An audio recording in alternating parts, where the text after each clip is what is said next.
Hi, Alexander here to tell you about a fiction podcast that Jeff and I have been really enjoying lately. Now, Jeff and I both love a good dramatic monologue, and if you've made it this far into Greater Boston, I'm going to assume you do too. So you need to give a listen to The Big Loop by writer Paul Bay and engineer Steve Ginn. You might already know Paul's work from the Black Tapes, but trust us, The Big Loop is a whole other experience. From the tribulations of a professional grief surrogate to an unlucky assassin frustrated by the one that got away, these stories are deep character portraits of humans in crisis, all told with a captivating confessional intimacy. Season 2 has just started, but you can jump in anywhere. Every episode is self-contained. That's The Big Loop, stories of finite beings in an infinite universe. We recommend it. So without telling me your name or what you do, who are you? I am a writer. I am a lover of music. I am someone who tries to do their best but doesn't always succeed. I'm someone who works hard to take care of my family. I'm someone who's gone through a lot but has come out on top and is working towards self-improvement. Excellent answer. Follow-up question. Okay.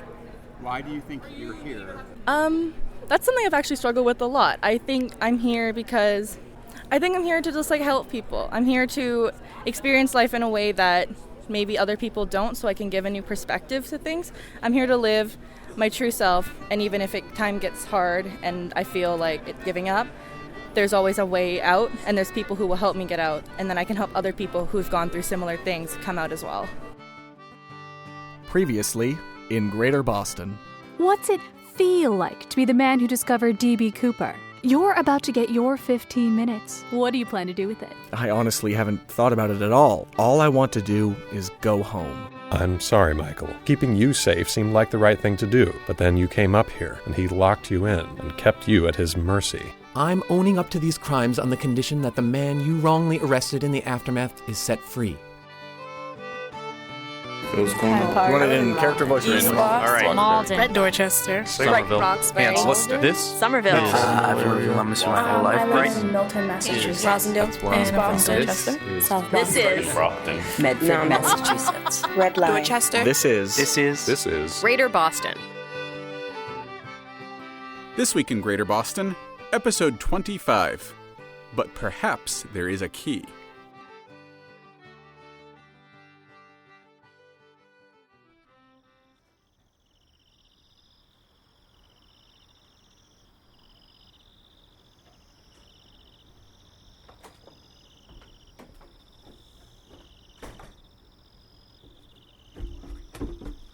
Demitri?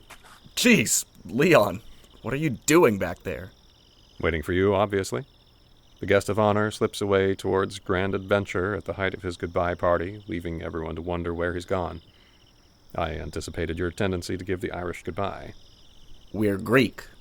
As I'm sure you're aware, it's just an expression. Plus, there is a small percentage of Irish in our ancestry. You came out here to work on that puzzle box, didn't you? Slip away to work on it so as not to be rude? You plan to waltz back into the party with it solved like it was nothing at all. No, I came out here to wait for you. Please don't force me into redundancy. You're not going to talk me out of leaving, Leon. I don't intend to. I know you're determined to go this time.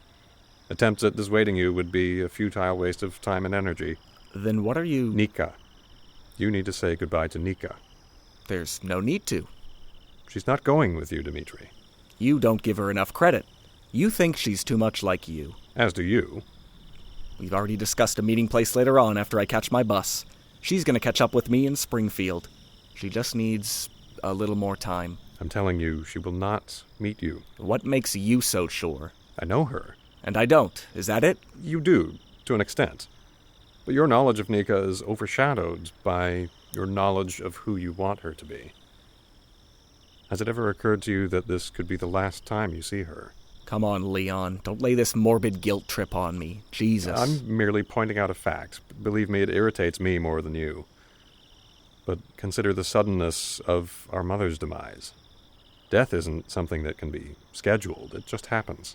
Says the guy who scheduled his funeral into his Google Calendar. I spoke to 6 different actuaries, my personal physician, and 2 credible psychics to get as close to the approximate date as possible.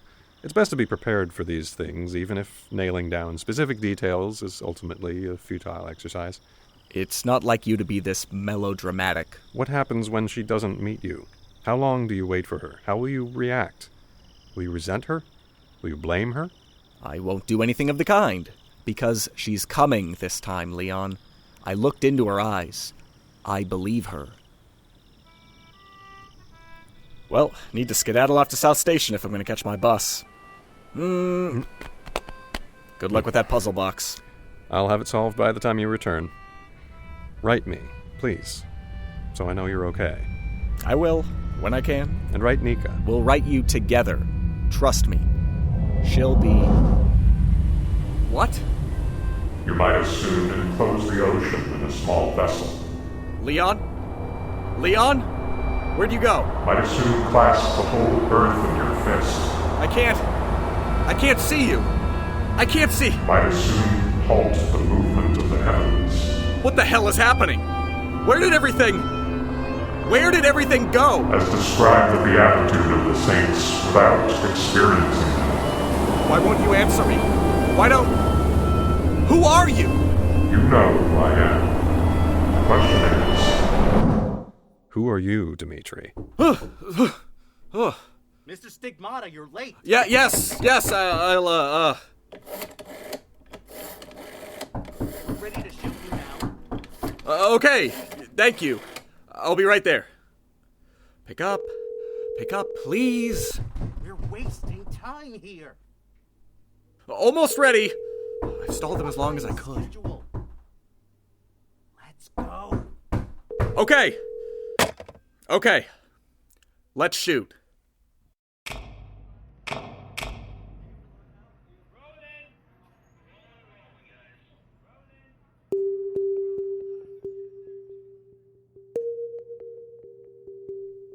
Since the dawn of time, all of humanity has been drawn to the unexplained, the uncanny, the unsolvable.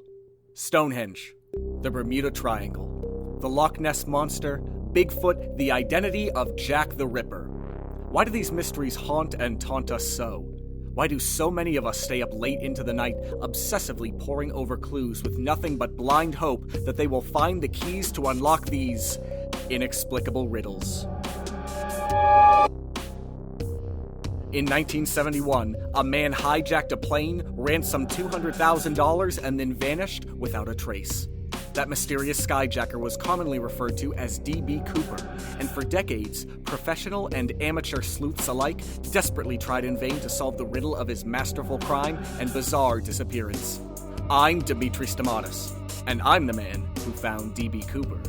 And I'm Nika Stamatis, Dimitri's big sister. Together, we plan to travel the world in an attempt to solve other great mysteries. No! We hope... Whoa! What the... Cut?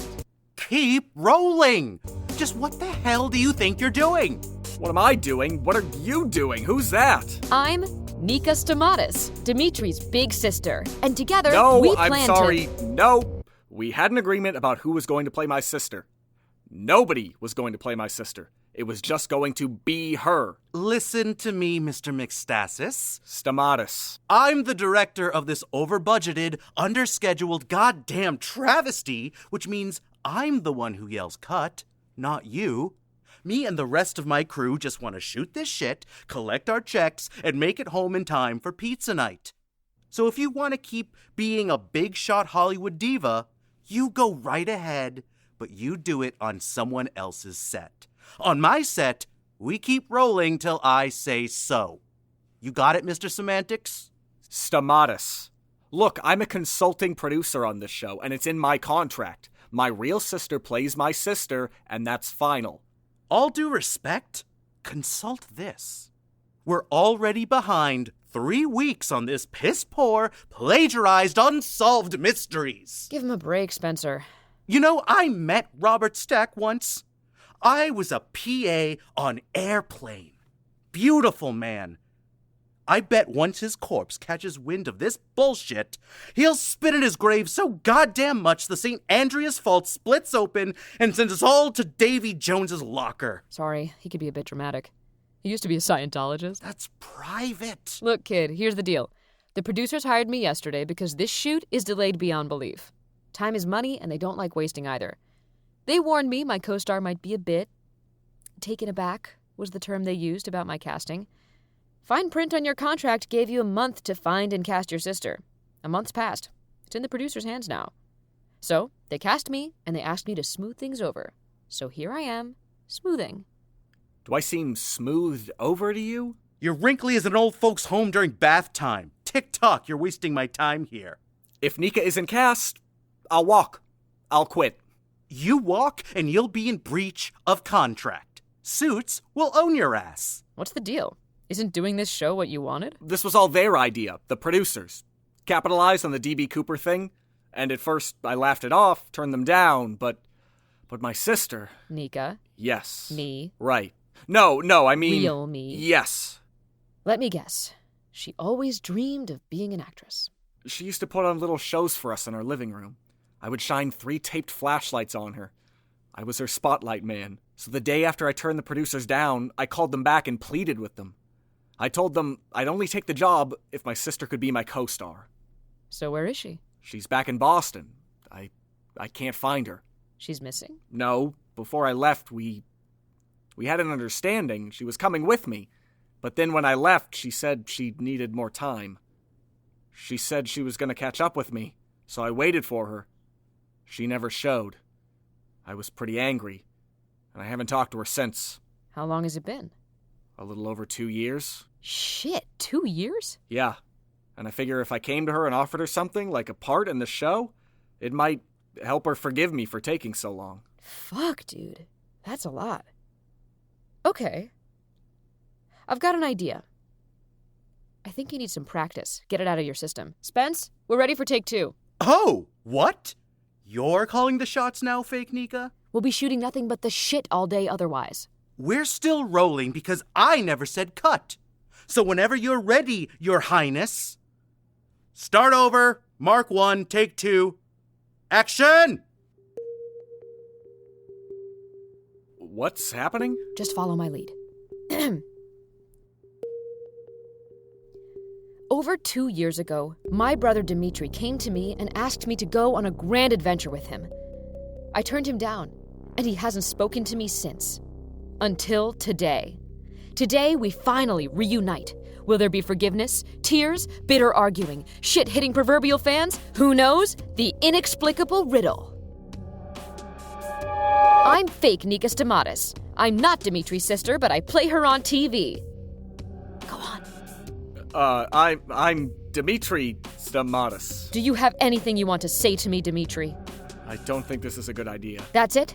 You don't talk to me for 2 years while you stumble fuck your way through the Alaskan wilderness meeting crazy old kooks in ice fortresses? I wasn't stumble fucking through the Alaskan Then you fall ass backwards into solving one of the biggest mysteries of the 20th century, and you still don't bother to get in touch with me? Don't tell me where you are, what's going on? Hey, you never tried to contact me either. I knew you were disappointed in me, and your silence cemented that. We both made mistakes, but at least I'm trying to make it up to you now. Oh, right. Swell apology. Hey, Nika, I know you were scared to go on adventures with me, and I punished you by not talking to you for years. Can I make it up to you by forcing you to co-star in my bullshit late-night cable crockfest, glamorizing all my adventures? Because, haha, guess what? Sorry, I already did. Fine, you're right. It's a stupid idea. But the least you could do is let me apologize. Don't I deserve that at least?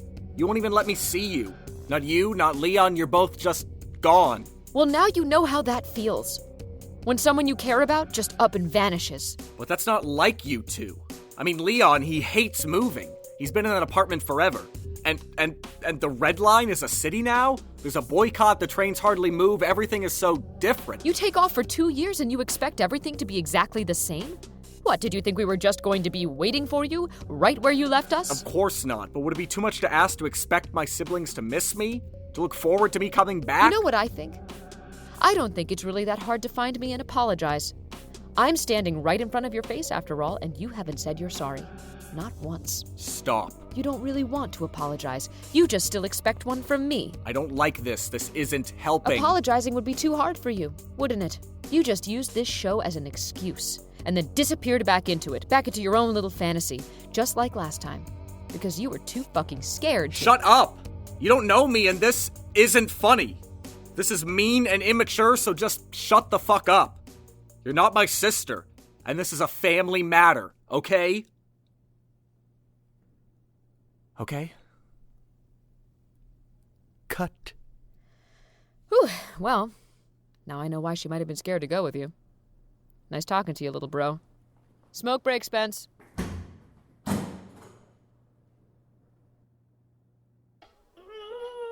The weeks had been long for Michael. His plan had seemed so clever. Trick Oliver into a lapse of judgment. Allow himself to be carted up to the secret offices where the hidden information could surely be found. And that much had been true. He learned a great deal about Oliver's machinations, his relationship to Emily Bespin, the purpose of the lottery. But he'd assumed he'd find a way back out again. A way to get that information to the people who would benefit. But no. Instead, he was still there. Still up in Oliver's apartments above the Third Side office. Alone. Abandoned. No, he isn't alone. He isn't abandoned. I'm here. He'd grown accustomed to the sound of the pneumatic tubes. The hollow thunk behind the wall. And so he'd known something significant had happened when he heard that same sound, only larger, grander. The sound of an enormous cylinder being launched through a giant tube. He'd seen that one strange tube when he'd first arrived here.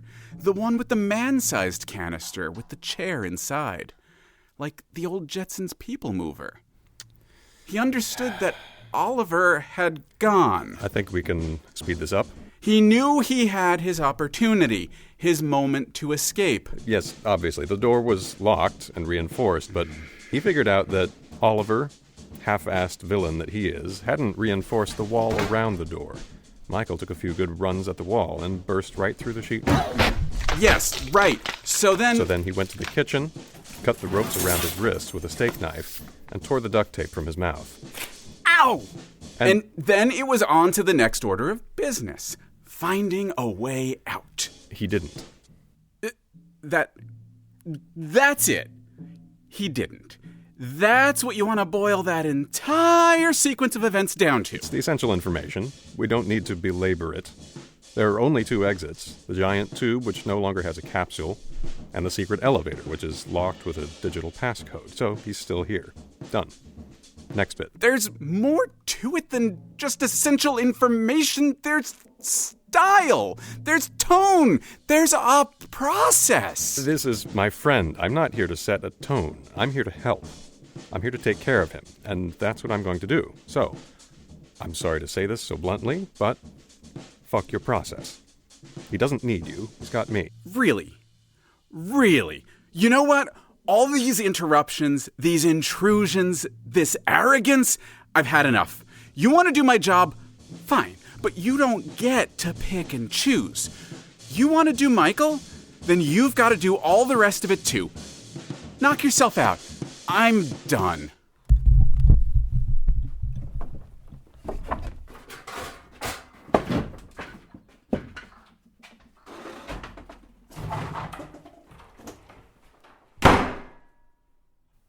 Well, okay then.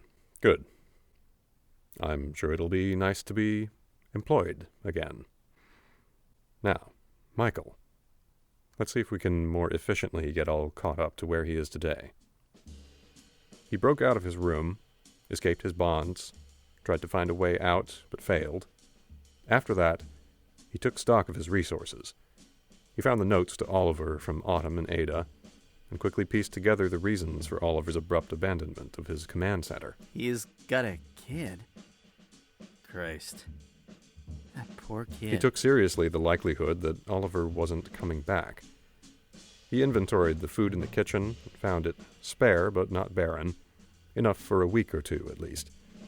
He also found Oliver's liquor cabinet, and evinced only the briefest hesitation 811-549-176-10-3-12-2 before determinedly carrying every bottle to the kitchen sink and dumping the contents out. He looked for means of communication. There were the tubes, of course, and he did send some pleas for help through that network, but nothing came of it. He suspected there was no one at the ends of most of them. or possibly just more of Oliver's agents. The latter suspicion confirmed when canisters began arriving through the tubes with a variety of groceries. Fresh milk and eggs, meat, macaroni and cheese, and stalks upon stalks of celery. So starvation, at least, was not a concern. There was also a computer, an old one with no web browser or email capability, no access to the internet. In fact, the only software it seemed to have at all was Minesweeper, Solitaire, and the third site banking and payroll application. That last he realized he could use, not for communication or calling for help, but to offer up a bit of justice, at least. He saw that Oliver had frozen payroll for all of Third Sight. The company had ceased functioning entirely, it seemed, and all the employees were just cut off. Michael fixed that. He unfroze every employee's payroll and gave them all 15% raises while he was at it. There was more than enough money in Third Sight's accounts to cover that for a year or more. And then Michael set about finding a way to live in a locked room. He played solitaire. He read Oliver's books. He watched Oliver's television. He caught a recap of the Octobuckle and realized that after his own disappearance, his home had similarly vanished, followed by the company he worked for. Oh my god. I don't even exist anymore. I've been completely erased. And it was amidst that last realization that he finally noticed the crystal ball sitting on Oliver's desk. Huh. I wonder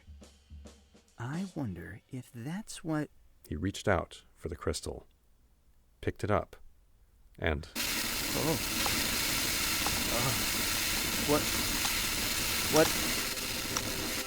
What's happening? Michael. What's happening? Michael, it's me. It's Leon. Where are you? I can't see you, but I can hear you. And is this real? It's real, Michael. It's difficult to explain, but I'm here inside this crystal ball. No, this can't be real. This can't be. Oh God, it's so good to hear your voice again. I'm sorry. I know this is very emotional for you. I know you've been through so much. I'm so proud of you. I'm going crazy. I'm going crazy. Yeah, that has to be it. Yeah, that has to be it. I've been left alone. My life has been wiped from existence, and now I'm just completely losing my marbles. You are not alone, Michael. I've been looking out for you this whole time, as much as I can. I have so much to tell you. Monthly experienced a 10% increase in leadership. You're okay. Well, Mr. Paulette, too. You're okay. He's working on a Dear Leon letter, and perhaps I don't should need help. but I'm certain that I can bring this letter up. I just like to know that you're working on a Dear Leon. Wait! Stop! Too much! That's too much! Too loud! I can't think! Stop! After touching the ball, Michael grew completely overwhelmed with the amount of information he received from me. He pushed the ball away, sat down on the floor, and cried. This might be more difficult than I originally feared. Have you ever been trapped or stuck somewhere, literally, or has it felt like that, metaphorically? At times I do feel stuck or trapped at times. Sometimes I have a hard time focusing or concentrating on stuff that needs to be done. It's definitely felt like that, metaphorically. I felt like I've been stuck in my own head sometimes. One time, I was stuck between like what I wanted to do with my life. It's just one of those times you like sit there and think for days and just what am I here to do? Just what am I supposed to do? I I was literally trapped in an elevator once. Well, that day that the red line just wasn't moving. I mean, but that could be any day. Yeah, I've been locked up before, so I guess you could say I've been stuck. I couldn't leave, so yeah. That counts. Yeah, definitely. Yeah, and I came to find out that I wanted to be a photographer, and I wanted to portray stories out there for people, capturing stories every moment and stuff like that. I love how photography can explain more than words can do. The power went out, and it was terrifying, and I hated it. I know what I want, and I know that I can get there. It's just the how and the motivation. Sometimes I just get stuck. Literally probably once or twice as a child, like just sneaking into beds and behind cabinets and things, although I can't remember any very specific instances. It has once in my life, but it was mostly just a challenge of some issues I was dealing with. After it passed, I didn't feel trapped anymore. Dipshit Paletti was busy writing a note to the man in the cell opposite his, inside Shawmut Jail in Red Line. He planned to flick the note across the floor, past both sets of bars, without the guards noticing. Isaiah Powell was supposed to be released by now. What was taking so long? That's actually an excellent question. When I gave Mr. Paletti the information concerning Oliver's plan, I had hoped he would reveal all of it to the authorities, and it would be sufficient evidence to release Isaiah, investigate Oliver, and free Michael. I didn't anticipate Mr. Paletti would take it upon himself to own up to several of the crimes he didn't do. I greatly underestimated his guilty conscience. But back to the matter at hand. Mr. Paletti was about to flick his note to Isaiah when he was interrupted by a guard, informing him that he had a guest for visiting hour. Paletti! Got a visitor. A visitor? Oh, maybe it's Fox Fossil. It was, however, not Fox Fossil. You're not Fox Fossil? Quite right, Mr. Paletti. I'm Lawyer. It's wonderful to meet you. I'm here to pass on some valuable information. I haven't hired an attorney.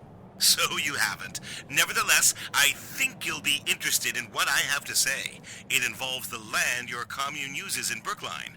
A development firm I work with has been thinking of purchasing it for brand new condominiums, affordable only to those employed in high-ranking tech positions, pharmaceutical labs, or owners of Japanese sushi bowl franchises.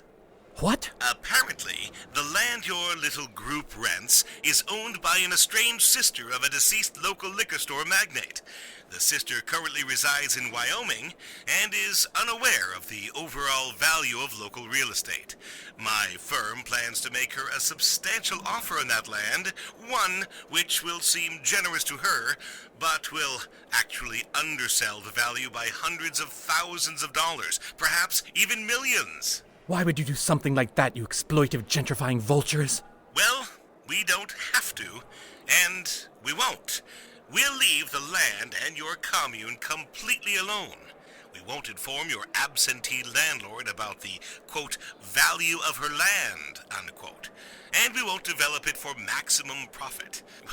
We don't need it, after all. At a certain point, wealth accumulation becomes a preference, like choosing additional sides at a steakhouse. We could hold the baked potato, in this instance. All you need to do is one simple thing. Tell the truth. Tell the authorities the truth about your real involvement with the lottery. Or lack thereof. The publisher sent you. I know not who you refer to, sir. And what of Isaiah Powell? He's innocent. Yeah, so he is, and rest assured, your confession will not affect his jail sentence in the slightest. I hope you'll consider our offer carefully. Being an attorney, I assume you have all of this in writing? Oh, I'm not an attorney. Lawyer is just my legal name. I've changed it, like you, to represent who I really am. But just because we represent who we are doesn't mean that representation is accurate. Isn't that right, Mr. Paletti? Do have a wonderful stay in your cell, and remember, you can rejoin your commune at any time, just as soon as you embrace the truth.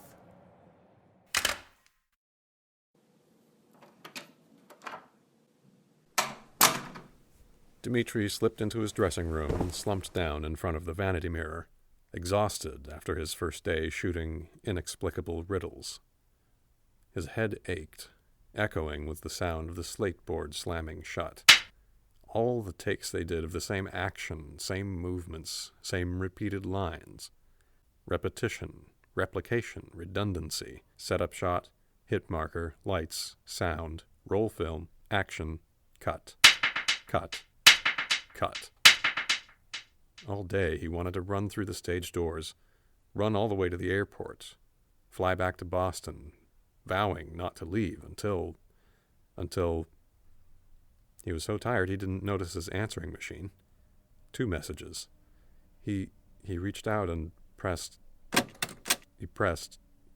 Oh, Demitri. Hey there, buddy. I got your care package and your letter, and thanks for the sweets. You're awfully thoughtful. Too much sugar for me to tackle on my own, so I'll split them up with the guards.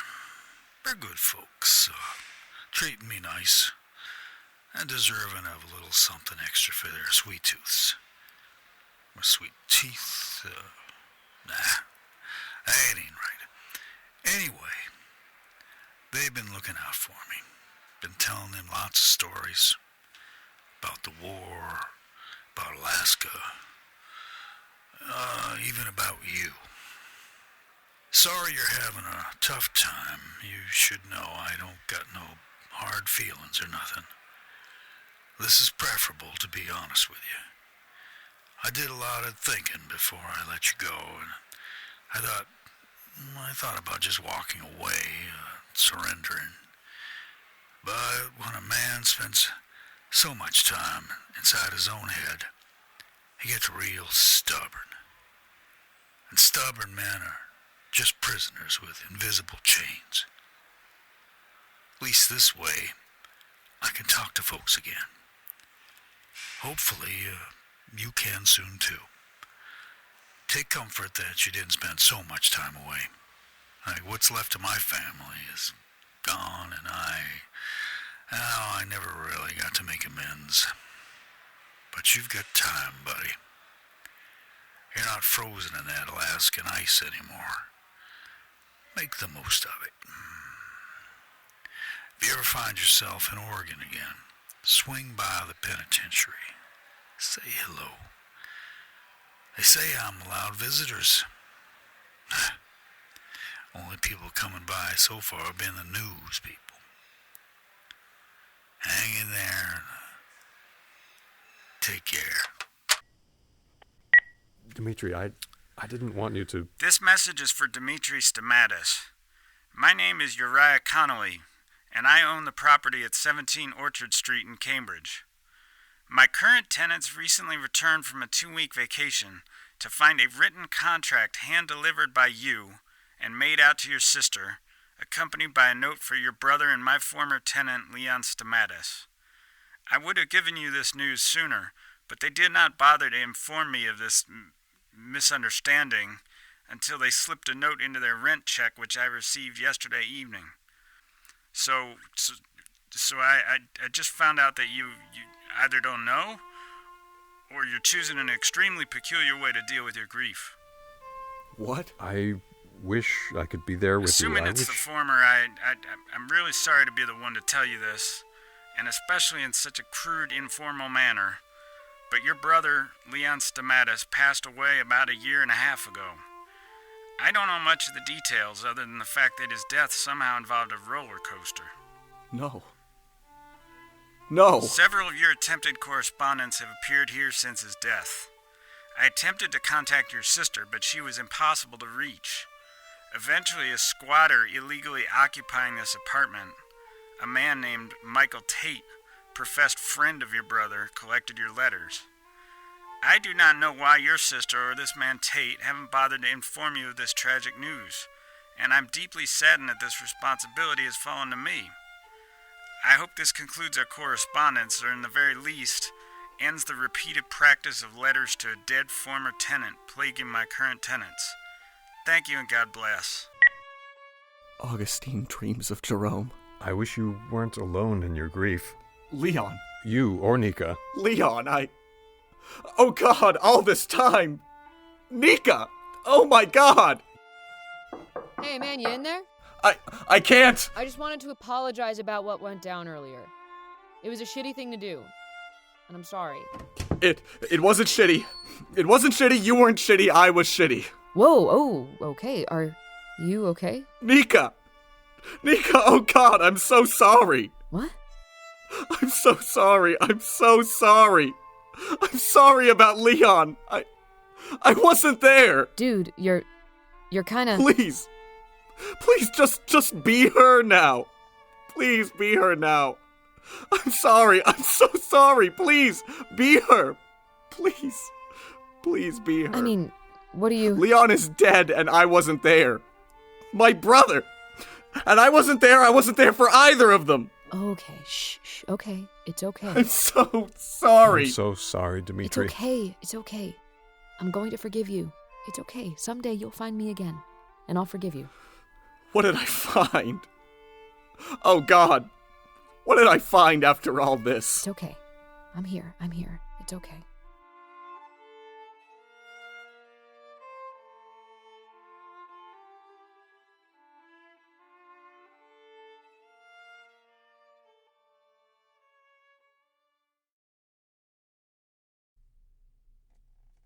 Hello? Credits? Oh.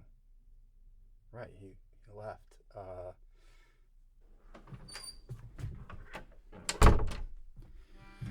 Greater Boston is written and produced by Alexander Danner and Jeff Van Dreason, with recording and technical assistance from Marc Harmon.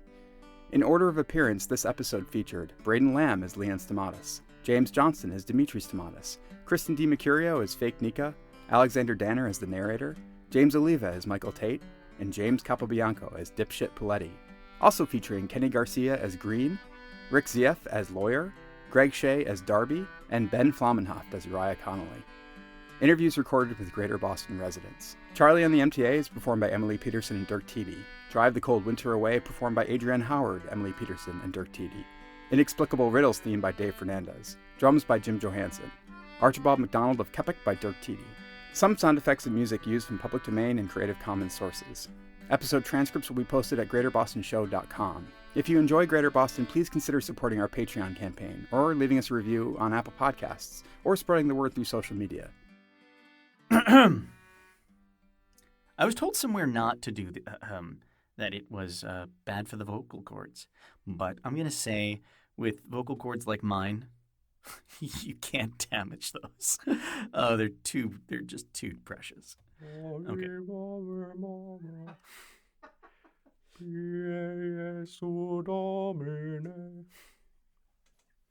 Everyone join in.